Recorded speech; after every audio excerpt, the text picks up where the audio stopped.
صد سنة جودهد إن شاء الله تعالى وحرجينا يا دلكم إنه إسكت صدق دعي وحدا نقولش إنه كل فرد جلاها وكيله فرديني إن دلك الله بعد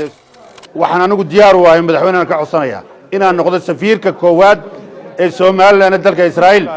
الحمد لله رب العالمين وبين نستعين على مدوية ودين وبعد أولا ما أنت سيد الله الشيخ مالي وين وكعصب قارن كجمهورية الصومال الآن أولا معن مركور هالكن إلهي ما هنقو قدرية وعلى الحمد لله رب العالمين مرلباد هالكن وحن وقاعدين يا السلام وقدرية مدحونا جمهورية الصومال الآن مدن عبد الرحمن محمد عبد الله ومدة سنة جديدة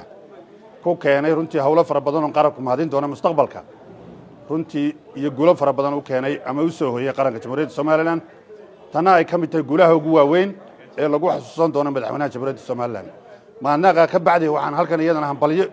iyo bogaadin aan uga dirayaa dawladda Israa'iil oo iyadu ku dhiiratay ama noqotay dawladdii koowaad ee caalamka ka tirsan oo ku dhiiratay inay aqoosto Soomaaliland Israa'iil marlabaad waxaan uga maanaqayaa waxay kamid tahay dalalkii markii 1960kii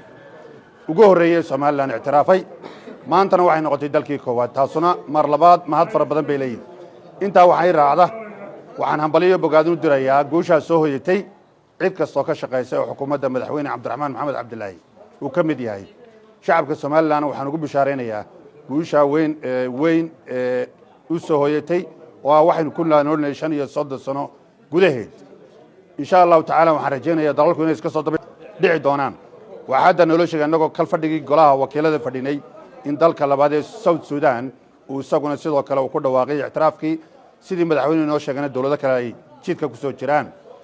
وحرجينا يا جوشة إن الجماعة قبصنه من نوع إنه موتشنه سيف عنا إنه دبالدقنه سيف عنا نبض ويل على إنه طرف يدا كلا دوين يضد كرئيس عملان من حد إلى حدنا قال له سود وياه تاس بانكو باقي لها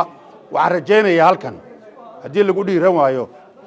waxaan anigu diyaar u ahay madaxweynaha ka codsanaya inaan noqdo safiirka koowaad ee Soomaaliland dalka Israa'iil ku matali doona insha Allah taala taana madaxweynaha waa codsi carabidan waa naqaan af Israa'iil kuna baran doona wixii kale oo meesheeda wasalaam